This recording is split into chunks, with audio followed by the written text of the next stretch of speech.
Cierra los ojos. Imagina un mundo sin fronteras, sin religiones que dividan, sin guerras que arrasen los sueños. En 1971, un hombre con gafas redondas y mirada serena se atrevió a cantarlo. Ese hombre era John Lennon. Y esta es su historia. John Winston Lennon nació el 9 de octubre de 1940 en Liverpool, Inglaterra. El mundo estaba sumido en la Segunda Guerra Mundial. Las sirenas antiaéreas eran parte de la rutina, y los bombardeos sobre la ciudad no eran noticia sino costumbre. Su padre Alfred era marino mercante y pasaba largos periodos lejos de casa. Su madre Julia era alegre y amante de la música, pero su vida inestable hizo que John fuera criado principalmente por su tía Mimi. Mimi, estricta y protectora, siempre le repetía que la música no le daría de comer y que debía aspirar a un trabajo serio. Pero Lennon tenía otras ideas. En la escuela no destacaba por sus calificaciones, pero sí por su ingenio y su capacidad para desafiar la autoridad. Sus cuadernos estaban llenos de caricaturas, chistes y letras improvisadas. No era un alumno modelo, era un creador en formación. A los 16 años descubrió el rock and roll. Elvis Presley, Little Richard, Chuck Berry. Todos ellos le mostraron un universo en el que la música era libertad. Formó su primera banda, The Quarrymen, y fue en una actuación de barrio donde conoció a Paul McCartney. Paul, con su oído impecable y su talento para la guitarra, encajó como pieza de un rompecabezas. Poco después se uniría George Harrison y años más tarde, Ringo Starr. En Hamburgo, Alemania, tocaron noches interminables en bares llenos de humo, aprendiendo a resistir, a improvisar y a conectar con el público. Fue allí donde pasaron de ser adolescentes con guitarras a una máquina musical bien engrasada. En 1962, bajo la producción de George Martin, lanzaron Love Me Do, y el mundo descubrió a The Beatles. La Beatlemanía explotó. Gritos, multitudes, giras sin descanso. Lennon disfrutaba la fama, pero también empezaba a sentir el vacío que ésta dejaba. En entrevistas, su sarcasmo y honestidad lo convirtieron en un personaje impredecible. En 1966 dijo que The Beatles eran más populares que Jesús, lo que provocó una ola de indignación en Estados Unidos, con quema de discos incluida. Las tensiones internas, las diferencias creativas y la presión mediática llevaron a la separación en 1970. Para Lennon fue el fin de una era y el comienzo de otra. Libre de la etiqueta de Beatle, se volcó en un arte más personal, más político y, sobre todo, más vulnerable.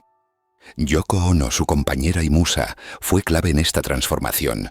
Juntos organizaron protestas pacíficas como los Weddings for Peace, en las que pasaban días enteros en la cama, recibiendo a periodistas y hablando sobre la paz. Mientras otros agitaban pancartas, ellos agitaban ideas. En 1971, en su casa de Ascot, Lennon se sentó al piano y comenzó a tocar una melodía suave, casi infantil. Las palabras fluyeron. Imagine there's no heaven. Inspirado en los escritos de Yoko, en su propia experiencia y en su deseo de un mundo mejor, nació Imagine. La producción fue minimalista. Solo piano, bajo, batería y algunos toques de cuerdas. Nada de adornos innecesarios. La letra era el centro. Lennon no pedía, no exigía, invitaba a Mihitu a imaginar. Un mundo sin países, sin religión, sin posesiones. Un mundo donde la gente viviera en paz. El contexto era tenso. La guerra de Vietnam estaba en su punto álgido. Las protestas por los derechos civiles seguían en las calles y la Guerra Fría dividía el planeta. Imagine fue vista como un soplo de aire fresco por unos y como una amenaza por otros. Hubo quienes lo acusaron de comunista, de ingenuo, de utópico. Lennon respondía: no es un llamado político, es un llamado al corazón. Con el tiempo la canción trascendió su momento histórico.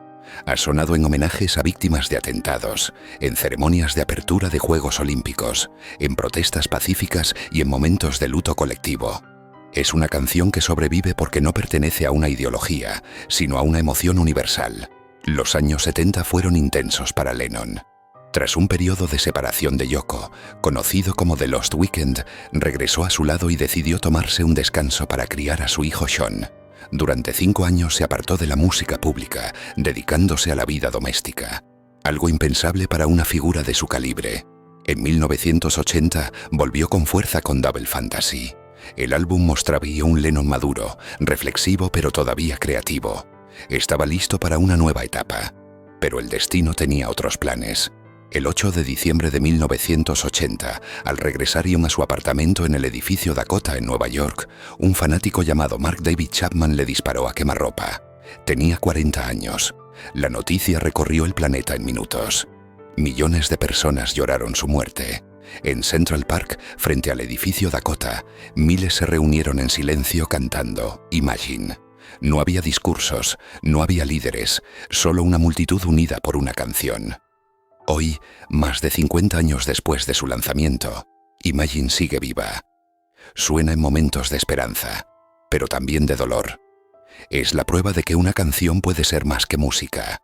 Puede ser un refugio, un recordatorio, un faro. John Lennon no nos dejó un mundo sin guerras ni fronteras, pero nos dejó la idea de que vale la pena soñarlo. Porque mientras alguien se atreva a imaginarlo, su voz, su piano y su mensaje seguirán resonando. Y ahora, cierra los ojos, escucha e imagina.